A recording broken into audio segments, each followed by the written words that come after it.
Merhabalar, City Skylines'in yeni bölümüne hepiniz hoş geldiniz arkadaşlar. Kaldığımız yerden tam gaz devam ediyoruz. Burayı hatırlarsanız burası bizim uluslararası havalimanımız arkadaşlar. Buranın arkası hemen hayvan sanayi bölgesi. Şöyle göstereyim. Ufaktan kayıt dışında yolları ben toparladım. Biraz çirkin gözüküyordu. Ben de dedim ki böyle gözükmesin abi, tertemiz. Yani bize yakışır bir şekilde yollarımızı çekelim. Şöyle ufaktan şurayı bir toparladım. Çok büyük emekler harcamadım, onu net olarak söyleyeyim. Ufak çaplı bir yol çalışması yaptım. Şöyle burayı da toparladım. Burayı da şöyle daha tatlı kavislerle birbirine bağlayarak yolumuzu bağladık. Bu bölümdeki nihai hedeflerimden bir tanesi şuranın şu ham madde problemini çözeceğiz abi. Burada gerçekten ham madde problemi yaşıyoruz. Bir de şurayı size gösterdim mi bilmiyorum. Şurayı da alttan aldım. Buradaki trafiğe biliyorsunuz dalıyorlardı. Abi hiç gerek yok. Şuradan dalın. Buradan basın gidin diye bir sistem kurdum. Şu anda 10 numara 5 yıldız bir şekilde çalışıyor. Gayet de memnun herkes. Şimdi bu bölümde arkadaşlar öncelikli olarak şu kısmı bir havaalanı yapacağız. Yani kargo havalimanı yapacağız bu tarafa doğru. Bir akabinde de şuranın yolunu da ben ayarladım. Şöyle bir sistem yaptım. Şuraya da bir kargo treni yapacağız. Tren istasyonu kuracağım ki mümkün olduğu kadar her nokta birbirine bağlansın abi. Sonra başımız ağrıyor. Hiç o tarz işlere girmeyelim. Tertemiz bir şekilde, sistemli bir şekilde çalışarak ilerleyelim. Sonra ben öncelikli olarak şuradaki yolumu bir bağlayayım. Ama nasıl bir bağlantı yapsak gerçekten bilemedim. Şöyle bir karşıya bir geçsen öncelikli olarak. Abi şuradan da aşağıya in. Tren yoluna paralel bir şekilde gelsin buradan yolum.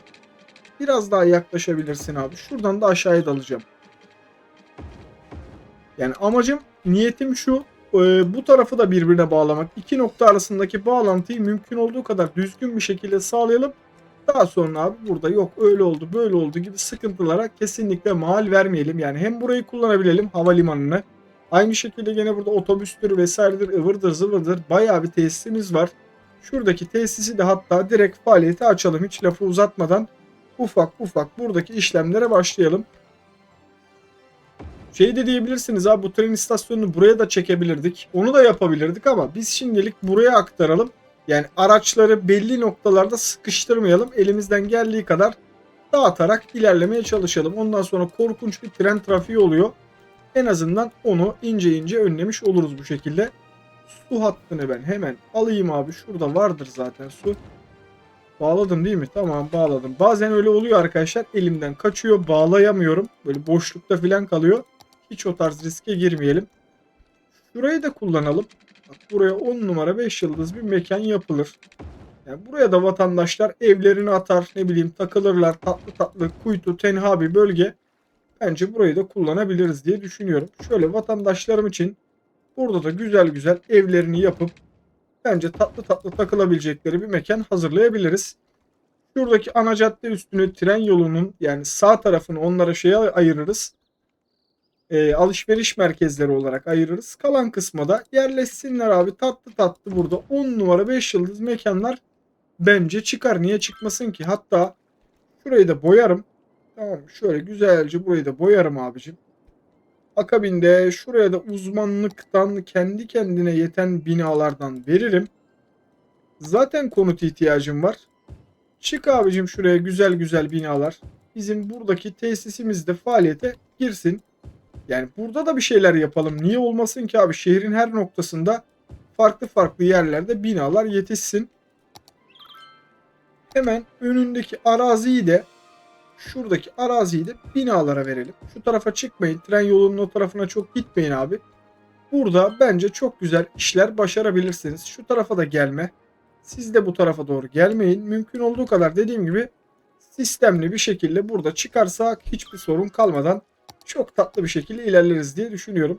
Abi bu adamlara bir tane ilkokul lazım. Değil mi? Bu adamları okula göndermek lazım haklı olarak. Abi okullarını şuraya koy, ilkokullarını. Bir de bu adamlara bir tane de liselerini yap abicim şuraya. Bak tam şuraya. Tamam, ilkokulları da var, liseleri de var. Burada bu adamlar gayet mutlu, tatlı, mesut bir şekilde yaşayabilecek. Dünyadan bir haber belki. Çünkü biraz uzak bir noktadalar. Ama alışveriş merkezleri, ıvırları, zıvırları, her şeyleri yakınlarında mevcut. Birazcık nükleer santral sıkıntıları var. Yakınlarında, çok yakınlarında bir nükleer santral var. Bu onları belki bir tık üzebilir. Onun haricinde başka kimse onlara bir laf söyleyemez. Ya burayı şey gibi düşünün. Sosyal tesis gibi düşünün. Yani bu adamlar burada nükleer tesiste çalışanların bir yeri olabilir. Burada çalışıyor. Yani burada yaşayıp burada çalışıyor olabilirler. Sırf buraya istinaden de böyle bir bölge yapmışız buraya gibi kafamızda oturtabiliriz. Bu adamlara küçük bir sağlık ocağı gibi hizmetleri de sunmam lazım. Abi sağlık ocağı için şu köprüden karşıya mı geçsinler? Çok mu ters olur? Geçsinler, bir şey olmaz ya. İtfaiyemizi de gene aynı şekilde şu bölgeye kuralım. İtfaiyemizi de hallettik. Bir de polis yaptığım anda. Polis de bu. Gerçi burada var mıydı polis? Şuraya atsak çok mu sıkıntı olur? Abi şehrin burasında bir tane polis olsun. Ne olur ne olmaz. Biz işimizi garantiye alalım. Bir de buraya mezarlık lazım. Bu vatandaşlara böyle tren garının yanına bir mezarlık atsam yeterli olacaktır bence. Biraz uzak farkındayım ama çok da problem değil. Oradan oraya biraz yürüyebilirler. Şu iki binanın arasına da bir tane krematoryum atarsam buradaki sorunu da en azından çözmüş olurum. Yani sağlıkla alakalı burada kimse bana benim sağlıkla alakalı sıkıntılarım var gibi problemler aktaramaz abicim. Biz buraya dediğim gibi maksimum hizmetimizi yaptık. Şuraya da elektriği de gönderdiğim anda olay tertemiz. Yeni yaşam. Dağın dibinde fıstık gibi yaşamı kurduk abi. Adamlar mutlu mesut takılsınlar burada. Ne yapayım ben daha? Bina problemini hallettik. Adamların marketleri var. Önlerinde hemen alışveriş yapabilecekleri alanlar var. Birazcık park bahçeye uzaklar. Onu da yapalım. Onu da yapalım abicim. Bu adamlar niye parka bahçeye uzak olsun ki? Bu adamlar da bizim vatandaşımız. Al abicim size bir tane buraya park atayım. Al abicim bir tane şuraya park atayım. Dediğim gibi adamları mutlu edelim. Herkesi mutlu etmeye çalışıyoruz. Elimizden geldiğince. Yani maksimum seviyede hizmet etmeye çalışıyoruz. Şöyle de bir tane sığınak atalım. Yani bu adamların da sığınağı olsun abi. Bu adamlar şey mi?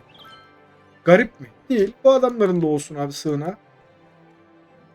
Burada bir sıkıntı var mı? Var. Ne gibi sıkıntı var? Abi ham maddeyi yetiştiremiyoruz buraya. Yani büyük ihtimalle ya tarım sanayiden buraya erzak gelmiyor. Hayvanları besleyecek erzak gelmiyor. Çünkü hayvan var. Gördüğünüz gibi inektir, kuzudur.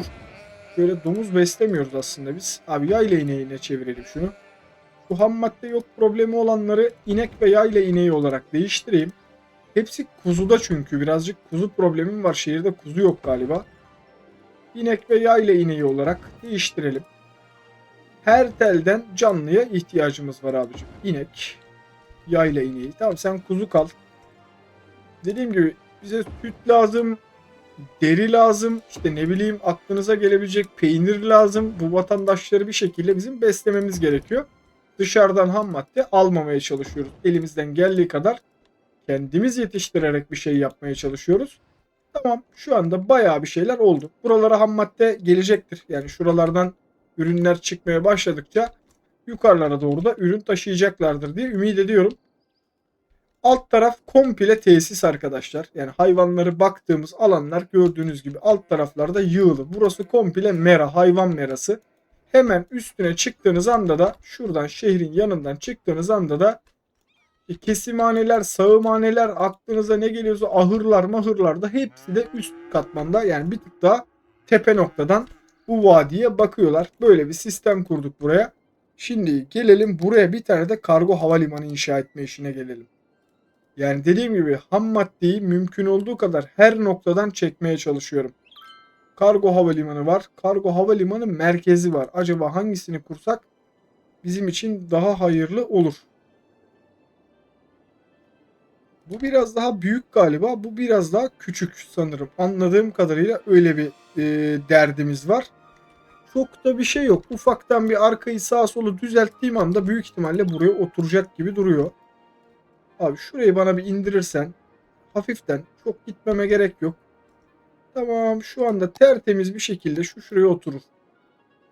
Ya büyüğü de oturur da fark eder mi bilmiyorum ya. Kargo havalimanı kargo havalimanıdır. Aktarım merkezine yapmaya bence gerek yok. Şu bizim işimizi görür. Çünkü burada sadece hayvan sanayi bölgesi var. Çok büyük spesifik bir şey değil burası. Kompleks değil. O yüzden normal standart bir kargo havalimanı bizim buradaki bütün sorunlarımızı çözecektir. Şuraya şeyi aktaralım. Elektrikle alakalı ufaktan problemleri var. Abi ne kadar burası kargo havalimanında olsa belki buraya çoluk çocuk gelir bir şey olur. Pilotlar iner çocuğu işte oyun oynamak ister. O sebepten dolayı biz şuralara ufak tefek birkaç tane parkımızı atalım. Parkın amacı elektriği aktarmak. Direkt çekmek istemediğim için şöyle ufaktan tatlı tatlı uçaklar da artık buraya inip kalkabilecek. Bu pistin yönü nasıl acaba? Buradan yukarı doğru mu kalkıyor yoksa buradan bu tarafa doğru mu gidiyor? Uçak gelmeden biraz anlamak zor onu ama bakalım öğreneceğiz. Şurası ne durumda? Burası gayet tatlı durumda abi. Burası gördüğünüz üzere tıkır tıkır çalışıyor. Bak şöyle bir şey yapalım. Buradan ben bir yol çıkartayım. Şöyle bir yol çıkartayım. Ufak çaplı. Sebebi şu, dönüş yapmak isteyen araçlar belki buradan şehrin içine dalmak durumunda kalıyor olabilir. Hiç o tarz riske girmeyelim. Oradan U dönüşünü atsın ve devam etsin. Yani buradan dönüş olmadığı için belki gerçi buradan çıkıp dönebiliyorlar değil mi? Hiç gerek yokmuş öyle bir şeye. Olsun biz gene yapmış olalım. Madem burayı buraya kadar yaptık. Elimize yapışmaz abicim. Bu adamlara bir tane de şey yapalım. Neredeydi bizim helikopterimiz? Helikopter, itfaiye helikopteri şurada. Aynen küçüklerden. Arkaya mı takılıyor? Ne oldu? Tamam böyle de olur. Tamam böyle de olur. Küçük bir helikopter de buraya yapalım. Buradaki pisti de en azından kullanmış oluruz. Yani yan tarafta şehir var. Nükleer tesis var. Binalar var. Vatandaşlar var. Hepsinden önemlisi. Gene ufak tefek bu taraflarda da bazı yapılaşmalarım var. Yani burada bu tarz bir şeyin olması bence gayet normal arkadaşlar. Hatta afet üstü de yapalım bir tane böyle büyük dev gibi bir şey ama bu buraya sığmaz. Küçük afet üstü sığıyor mu? Abi ufaktan birazcık potişi arkada kalıyor. Şöyle bir noktaya yapalım. Olur. Burada olur. Kıyı noktada yani buradan böyle vatandaşları desin ki kardeşim biz güvenilir bir şehriz edası vermek için bence burada bu tatlı tatlı durur. Şuralara ufaktan parklar, bahçeler atabilirim. Dediğim gibi vatandaşlarımızı eğlendirmek maksadıyla, eğlendirmek amacıyla şöyle irili, ufaklı, büyüklü, küçüklü. Abi nerede bizim büyük parklar? Aynen burada abicim. Şuraya da bir tane karşısına da at. Dediğim gibi vatandaşlar buralarda çoluğunu çocuğunu gezdirir. Ne bileyim başka işlerle uğraşır. İşi vardır. Gelir bırakır çocuğunu burada. Al size bir de birkaç tane de otopark atayım şöyle sağınıza solunuza. Arabalarınızı da güvenle bırakın. Sizin otoparkınız yok değil mi gençler? Alın size bir tane otopark hediye edeyim. Burada bina yıkmadan otopark yapamıyor muyuz? Yok. Bina yıkmadan yemiyor arkadaşlar. Bina yıkmadan bir tane sıkıştırsaydım güzel olurdu da o aralara bir yeri. Neyse yapacak bir şey yok. Yapacak bir şey yok abi. Şuraya bırakırız bir tane otopark. Belki oradan yürüyerek gider. Bizimkilerin sağ solu belli olmaz. Merak etmeyin oraya da bırakır gider valla. Şuraya yapacağım ya. Bir tane otoparkımız olsun abi. Otoparkımız olmasın mı? Olsun abi orada bir tane otopark. Vatandaş arabasını çeksin. Yollar dar arkadaşlar. Buraya dar yol yaptık. Yolu tıkamayalım. Vatandaşlarımız oraya arabalarını çeksin. Güzel güzel ilerlesinler. Şu parkın olduğu alana da su hattımızı çekelim. Burasını da kuvvetlendirelim en azından suyla alakalı dertlerim bitsin. Tamam. Bak buraya bayağı bir sağlam trafik çekmeye başladık ki gördüğünüz gibi U atan araçlar da burada gayet göze çarpıyor. Buradan dönmek istemeyip buradan U atan vatandaşları tebrik ediyoruz. Yolu ilerletip şuradan da bağlayabilirim. Öyle bir sistem de yapabilirim aslında ama yani neyime yarar inanın bilmiyorum. Ne işime yarayacağına dair hiçbir fikrim yok. Biraz daha şuradan gelsen. Dur. Şimdi çözeceğiz abi işi. Şuradan azıcık daha şöyle gel. Evet şöyle tatlı bir bağlantı yaparsan hatta seni de şuradan da şöyle buraya da bağlayabilirim. Ya en azından tek yöne şuradan da tek yönü ver bana abi. Abi dönmenize hiçbir gereksinim yok. Bak şuradan çevir şu yolu. Çevir. Heh, aynen. Şöylece gidin abi. İleriye. Gelme dayım gelme. Dayı yolu şaşırdı. Bana doğru geliyor da bu tarafa gelme yok. Buradan çıkış yapacaksınız. Buradan döndüğün anda yapıştır git abi. Daha artık bu tarafa uğrama yani bir zahmet. Sana sırf buraya özel yol yapmışız biz. Tamam. Bence burası okey oldu gibi. Şimdi buraya ne lazım biliyor musunuz? Buraya bir tane park lazım. Otopark lazım. Parktan kastım otopark lazım. Şimdi adam ters yöne girmiştir. Burada 2-3 tane Luna Park'ı görür. Ya bir durayım derse diye biz gene ufaktan da bir otoparkını atmış olalım. Gördüğünüz gibi de burası faal bir şekilde kullanmaya başlandı. İyi, burasını çözdük. Ne durumdayız arkadaşlar? Hala kötü durumdayız. Buraya hala ham madde yetiştiremiyoruz. Yok arkadaşlar, ham madde yetişmiyor maalesef. Maalesef ham madde yetişmiyor. Daha başka ne yapabilirimi düşünüyorum da ben. Bu yakınlarda bir çiftlik veya kurabileceğimiz bir şey de yok. Yani verimli alan da kalmadı. Komple verimli alanları kullandık. Şu tarafta ufak bir toprak parçası var. Yani şuralara bir iki tane bahçe dikmenin de bize hiçbir faydası olmayacak. Hani desem ki şuraya bir iki tane tarla marla sera bir şeyler atayım. Yani aslında atabilirim. Çok bir şey fark etmez. Şu boş alan var ya, boş kısımlara, en azından verimliliği artabilecek kısımlara küçük meyve serası değil de bize bitki serası lazım abi. Abi şuraya sığıyor. Bak şöyle yapalım arkadaşlar. Şöyle yapalım. Şunu biraz daha indireyim ben. Şöyle hafiften, çok abartıya kaçmadan en azından şu kısmı düzelteyim. Şuralara birkaç tane sera atalım. Yani bize belki artı katacaktır, belki katmayacaktır. Deneyerek öğreneceğiz. Bunu tamamen deneyimleyerek öğrenmem lazım. Eğer bunları buraya attığımda sorunu çözülüyorsa, gıda problemi, bu bizim ineklerimize, kuzularımıza yedirdiğimiz ham madde problemini çözebiliyorsak şunlarla beraber, demek ki ulaşımla alakalı sıkıntımız var demek. Bakalım. Bakalım abi, göreceğiz şimdi, göreceğiz. Buradan çıkan seralarda yetiştirdiğimiz buğdayı, başağı, arpayı buradaki arkadaşlarımıza yedirebilecek miyiz, yediremeyecek miyiz? Bir 3-5 dakikaya belli olur o. Zaten maksimum hızla oynuyoruz. O sebepten dolayı dediğim gibi 3-5 dakika içinde orası belli olur. Burada bir sıkıntı yok değil mi arkadaşlar? Herhangi bir problem yaratmıyorsunuz. Siz ne durumdasınız? Dur bakayım. %10'luk bir kısmı dolu uçağın. Yani uçak neredeyse boş gidiyor şu anda. O bizim için büyük bir handikap. Uçağın boş gitmesi çok hoşumuza giden bir durum değil. Burada durmaları beni birazcık üzüyor. Gerçekten üzüyor yani. Çok basit bir sistem aslında ama ısrarla yok abi diyor. Biz öyle şeyler sevmiyoruz diyor. Bize hiç o tarz şeyler göstermediler diyor. Sen şuradan şöyle gelemez misin? Neden peki? Neden? Allah Allah. Heh, şöyle gel. Tamam, biraz yamuk gelecek ama yani gördüğünüz üzere arkadaşlar anca böyle bağlanıyor. Başka türlü ben bağlanmam diyor kesinlikle. Ondan sonra abi niye yollar yamuk gibi şeyler söylemezseniz sevinirim. Adam ısrarla öyle bağlanmak istiyor. Ben ne yapayım? Şu göbekte şurada çok fazla bekleme oluyor. Beklemesin abi. Bu tarafa gidecekse buradan gitsin ama köprü trafiğine girecekse şuradan dalıp gitsin yani. Daha ne yapayım ben onlara? Burada bekleme yapmamaları lazım. Bu iş başka türlü çözülmez. Oğlum yol yaptım ya size.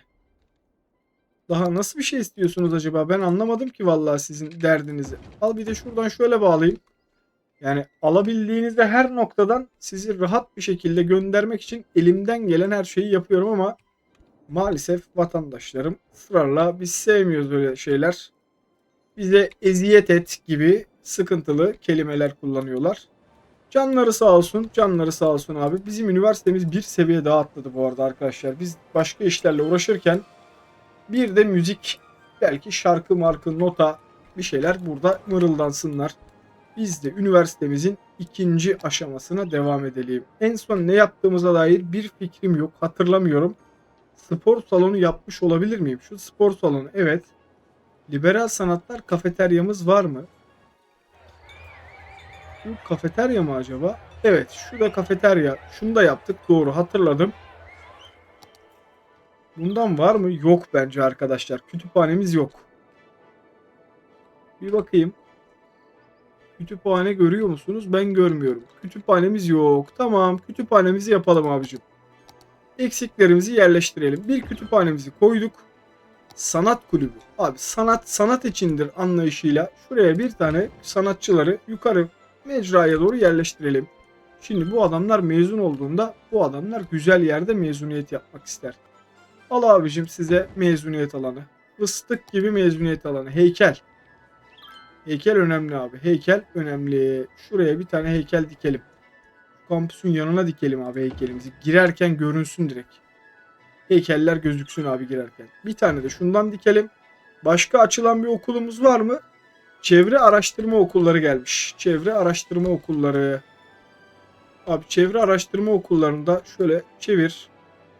Kardeşim çevir şöyle biraz daha. Bekle. Bekle geliyorum bekle. Tamam. Bak şu arada şöyle küçük bir yaya yolu geçecek kadar bana yer bırakırsan her temiz olur. Çevre okullarınızda yerleştirmiş olduk. Bence şu an popülaritemiz gayet tatlı bir standarta gelmiştir. Herkesi memnun edecek kadar olmuştur diye ümit ediyorum.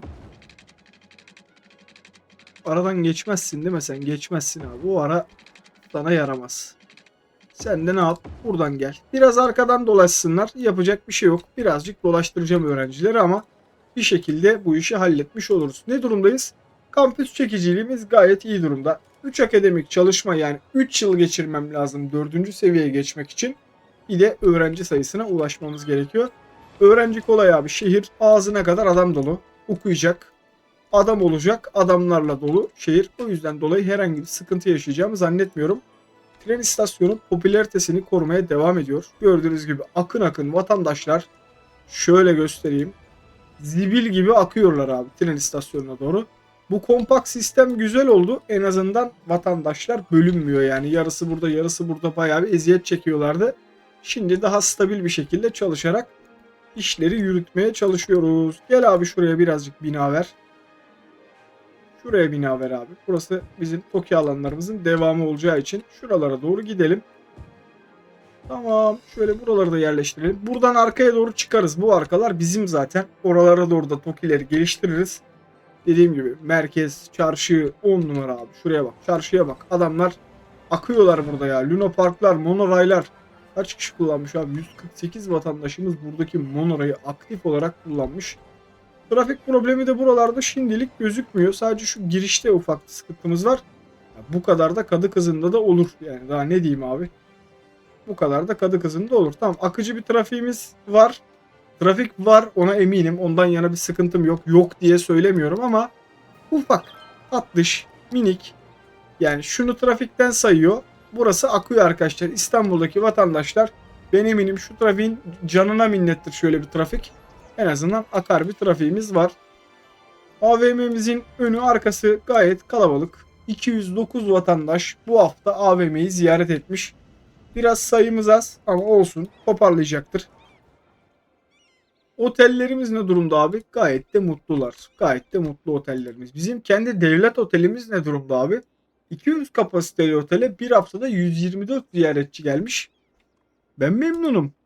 Yani gördüğünüz gibi biraz zararda, biraz zararda. Böyle yaparız. Ufaktan bir oda fiyatlarıyla oynarsak, ufaktan böyle küçücük küçücük bir oda fiyatlarıyla oynarsak bu işi çözeriz. Abi sana ne lazım? Business mı lazım? Biraz business ihtiyacım var benim burada diyor. Tamam şöyle yapalım. Şurada otelimizin, AVM'mizin büroları var ya. Buraya da bir tane büro attıralım. Tamam buraya da bir tane büro attıralım. Sonra şu tren istasyonunun yanına da bir tane büro attıralım. Sırf bizim şehir oteli ya burası arkadaşlar. Birazcık yani artık tolerans sağlayacağız. Yapacak bir şey yok. Ufak çaplı da olsa şu 2'yi en azından 7'ye 8'e çıkartalım ki sırf buradaki iş için bile şurada kalacak adamlar belki vardır. O sebepten dolayı onlar da ufak ufak faaliyete başlasın. Bir yerden de gözümün ucuyla sağa sola bakıyorum. Böyle problemli, sıkıntılı bir alan var mı diye. Buradaki şehir ne durumda? Herkes mutlu mu abi? Herkes mutlu. Sokaklar, caddeler vızır vızır çalışıyor. Arı gibiler abi, arı gibiler. Biz şurayı unuttuk. Bayağıdır bakmıyoruz arkadaşlar. Burası da faaliyettedir inşallah. Aynen, sıkıntı yok. Bu tarafta tsunami'den buradaki vatandaşların çoğunu kaybettik. Yani nüfusumuz 108 bin ama emin olun bayağı bir vatandaşla sıkıntı yaşadık o tsunami ile alakalı. Sürekli bir kayıp yaşıyoruz. Yani ne yapabilirime dair hiçbir fikrim yok. Bana öneri verirseniz elimden geldiği kadar dikkat etmeye çalışırım. Yani ya şu yolları komple aşağıya alacağız. Battı çıktı yapacağız. Hattı komple güçlendireceğiz. Bilmiyorum. Yani gerçekten bilmiyorum. Ne yapabileceğime dair hiçbir fikrim yok. Yani şöyle bir şey yapabilirim. Mesela örnek deneme yapabiliriz. Şurayı patlatırız. Şu yolu yukarıya bağlarız veya işte farklı yerden zaten şuradan bağlı. Şurayı alta daldırıp şuraya komple hattı güçlendirebilirim ama Dediğim gibi ne kadar artı kazandıracak inanın bilmiyorum. Buraya gelen giden de var değil mi? Sıkıntı yok. Balıkçılık ne alemde bizim ya? Balıklar ne yapıyor abi? Balıklar takılıyor değil mi? Somon balıkçılarının keyfi yerinde değildir. Somon balıkçıların rotaları çünkü boş gördüğünüz üzere. Tsunami'den dolayı sürekli dalga gelgitleriyle derinlik yükselip alçaldığı için maalesef balık popülasyonu değişiyor. Bazı noktalarda derinlik var, bazılarında yok. Garip bir şekilde. Yapacak bir şey de yok abi. Onlar da öyle takılsın. Gençler, sağlık turizmciler. Siz ne yapıyorsunuz burada? Sağlık turizmcilerinde keyfi yerinde gözüküyor arkadaşlar. Saunalar gayet tatlı. Yani bir yerden hem şehri dolaştırıyorum bilmeyenler için. Hem de kendim kontrollerimi yapıyorum. Koca otobüslerimiz de faaliyette. Şu anlık burada da bir sıkıntı yok gibi gözüküyor. Şu köprülerle ne uğraşmıştık arkadaş. Ötesi berisi. Oo, bak bir arkadaş bize şey demişti. Bunu upgrade edebiliyorsun demişti ama nasıl? Nasıl edeceğiz acaba? Arkadaşlar partideler. Vatandaşlarımız parti kopuyorlar gördüğünüz üzere. Ben bunu nasıl upgrade edeceğime dair hiçbir fikrim yok. Vallahi bakıyorum ama yok yani. Bir bilgilendirme falan da yok. Hiçbir şey yok. Yani şu anda hava sıcaklığı eksi 20,8 derece. Yani 21 dereceye yakın. Eksi 21 dereceye yakın bir hava sıcaklığında vatandaşlarım açık hava parti alanında kopmaya devam ediyorlar. Gördüğünüz üzere şu anda burada 327 vatandaş ziyaret etmiş burayı. Bence gayet tatlı. Kopuyorlar abi. DJ çağırmışlar. Bak DJ'ye bak. Adamlar kopuyor ya. Helal olsun size dayılar. Ne diyeyim? Ne diyeyim abi? Sonra başımıza niye bizim felaketler geliyor? Bak burada da birileri kopuyor. Arkadaşın dediği bu olabilir işte. Festival alanını buradan yükseltiyor olabiliriz. Abi 2 yıldıza geçtik. Ne oldu? Alan yan döndü. Oo, alanı mı büyüttük biz şimdi? 3 yıldıza geçsek ne oluyor? Bayağı kop oluyor arkadaşlar. Asıl meydan buradaymış abi. Biz buraya bakıyoruz da. Burada millet takılıyor. Burada küçük eğlence var. Ufak kopuyorlar. Kaç kişi var burada? 329 kişi var. Burada kaç kişi var abicim? Lan nereye gitti bizim şey? Heh. Burada kaç kişi var? Nerede yazıyor? Burada da 259 kişi varmış ama 260 oldu. Burası 1000 kişi kapasiteye kadar alıyor arkadaşlar. Dev gibi bir eğlence alanı da buraya yaptık. Gördüğünüz gibi vatandaşlarımızın eğlencesi bizim için önemli abi. Vatandaşlar eğleniyorsa biz belediyeciliği doğru yapıyoruz demektir. Gördüğünüz üzere adamla köpeğini de mi getirmiş o? Aynen köpeğini de getirmiş bak. Köpek mi o adam mı ya? Daha fazla yaklaşamıyorum. Bak köpek abi kuyruğu var. Köpek. Vallahi aynen tıklayınca oldu köpek. Oo helal size be. Dayılar kopuyor vallahi. Yaklaşamıyorum. Keşke biraz daha yaklaşabilsem. Ama yaklaşamıyorum arkadaşlar maalesef. Şehrin eğlence ve günahlar bölgesinden ayrılalım. Diğer taraflara doğru bakalım. Bence keyifler yerindedir diye düşünüyorum. Takım ne durumda bizim? Kaybetmişiz son maçı. Abi şuraya ücretsiz otobüs seferber edin. Güvenlik. Bu ne abi? Altyapı mı hakem mi? Hakem de satın alalım. Hakeme benziyor bilmiyorum. Hakem de satın alalım abi. Kazanalım abi. Ben kazandığımız zaman para alıyoruz. Gördüğünüz gibi 240 bin euro tertemiz para geliyor. Niye biz millete yedirelim ki paramızı? Tertemiz alalım paramızı ya. Bakalım keyfimize. Siz de iyisiniz değil mi oğlum? Çoğulum çocuğum. Keyfiniz vaktiniz yerindedir. İyi. Buraya da 36 kişi gelmiş. Bence mutlu herkes ya. Şu borsadan biraz bir şeyler alalım arkadaşlar. Ondan sonra bak şehir patlayacağı zaman almaya çalışıyoruz. Birazcık zorlanıyoruz. Tarım endüstrisine dayan abicim. Tarım endüstrisine şöyle bir 700-800'lük bir tarım endüstrisi yapıştıralım. Ormancılık, benzin. Benzin de olur. Benzin de olur abi. Şöyle bir 500-600'lük de bana bir benzin ver. Yağlı benzin, tarım. Elimizde bayağı bir şeyler var şu anda. Tarım eksiğe, yağlı benzin eksiğe gitmiş. Hayret. Tamam. Yatırımlarımızı da yapmış olduk. Bayağı bir şeyler var. Abi siz niye sorun çözemiyorsunuz ya? Sizin niye problemleriniz bitmiyor? Bununla alakalı bilgisi olan da bir yazarsa sevinirim. Normalde böyle problemler yaşamam ben ama çok fazla yaptığım için mi acaba yetiştiremiyoruz? Mesafe çok uzak abi. Şehir çok büyük. Gerçekten çok büyük. Yani şöyle en tepeye çıktığım zaman göremiyoruz bile şehrin tamamını. Bir kısım burada, bir kısım burada, bir kısım asıl yük içeride. Dediğim gibi enteresan bir şehir yapılanmamız var. Şuranın sosyal tesislerini vermedik değil mi? Ölü yakması varmış aslında. Mezarlık da var dibinde. Yani enteresan ya, bizim ölü yakma sistemi düzgün çalışmıyor arkadaşlar. Maalesef ölü yakma ile alakalı sıkıntılarımız var. Burada AFAD binası yok. Burada hiçbir yerde AFAD binamız yokmuş. Şu küçükten sığar mı? Mezarlıktan dolayı oraya AFAD binası yerleştiremiyoruz. Böyle yapalım. Mezarlığı taşıyamıyor muyuz? Kaç kişi var abi içeride? Çok bir şey yokmuş ya. 600 kişi varmış. 600 kişiyi toparlarız. Şu 600 ölüyü bu tarafa defnedelim. Aktaralım buradan. Onu kaydıralım. Şuraya bir tane AFAD binası dikelim arkadaşlar. Lazım olacak. Bizim sürü de gidiyorlar. Biri gidiyor, biri geliyor. Vatandaşlar, oğlum bak kavgaya gitmiyorsunuz değil mi? Bu ne kalabalık böyle ya. Var ya yani en çok kullanılan yaya yoludur. Yaya yol eskidi yani. Daha yeni yaptık. Adamlar o kadar kalabalık gelip gidiyorlar ki. Oğlum siz ne yapıyorsunuz? Kaç kişi geliyorsunuz buradan? 500 kişi gelmiş arkadaşlar trenden.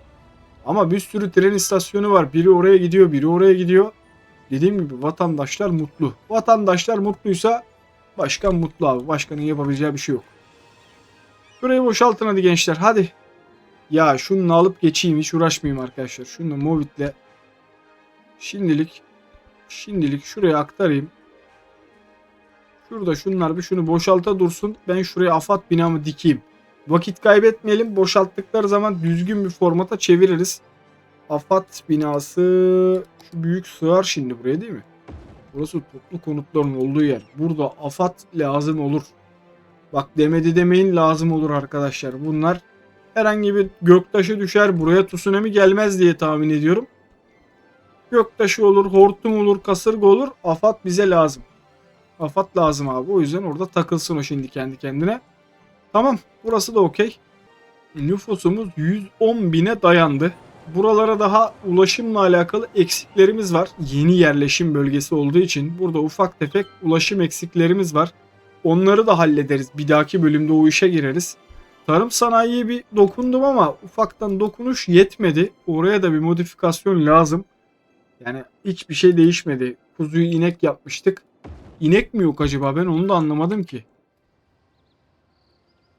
Bak domuz yaptım geldi direkt. Kuzularda sıkıntı var galiba arkadaşlar. Kuzu bölgede bakılan bir şey değil mi acaba? Bak ineklerde problem yok. Sadece kuzularda sıkıntı yaşıyoruz. Kuzu yetiştiremiyoruz memlekette. Vallahi var ya, kuzu problemimiz var. İnekte de varmış gerçi de, inek bir tane var. Geri kalan problemlerin hepsi kuzu. Kuzu. Neyse, ya da çok fazla kuzu olduğu için o da sıkıntı çıkartıyor olabilir, bilmiyorum. Bir ben ufaktan kafama göre bir şunları yerleştireyim de. Domuz yapmıyoruz. Kesinlikle domuz satmıyoruz arkadaşlar. Bizim işimiz inekle kuzuyla, inekle kuzuyla. Bak inek çiftlikleri, gerçi burada da bir inek çiftliği var. Buraya da ham madde yetiştiremiyoruz. Şu seraların verimlilikleri de iyi mi? Ufak ufak mahsul üretiyor. Yani şuradan bassam 80 yani 40 ton satış yapmışız. Hayvansal ürün daha çok satıyoruz. Yani 23.000 artıdayız burada. Bence fena sayılmaz. Hayvansal ürün daha çok satıyoruz. O hemfikiriz, ondan yana sıkıntı yok da. Şuradaki tarım sanayiye bakarsak burası da bize bambaşka bir veri veriyor olabilir. Yoksa ortak mı veriyor bilmiyorum. Bambaşka arkadaşlar. Gördüğünüz gibi burası tamamen 11.000 artıda ama ağırlık mahsul satıyoruz. Bir de un, değirmenlerden una çevirip un satıyoruz burada da. Yani 7.000 kazanıyoruz ama hayvan sanayi deli gibi para kazandırıyor bize.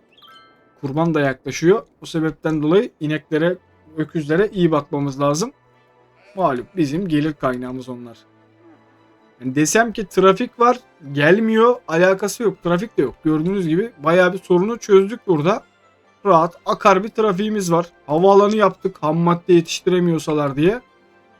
Ne oldu burada oğlum? Kırmızı ışık falan mı var? Yo, neyi bekliyor bunlar? Oğlum siz neyi bekliyorsunuz? Psikolojik deliler. Bir şey oldu burada arkadaşlar. Bir şey kilitlendi ama ne kilitlendi anlamadım. Abi şurayı iptal et. Tamam, şurayı iptal et. Oradan devam etsinler. Oradan devam etsinler. Hatta şöyle yapalım.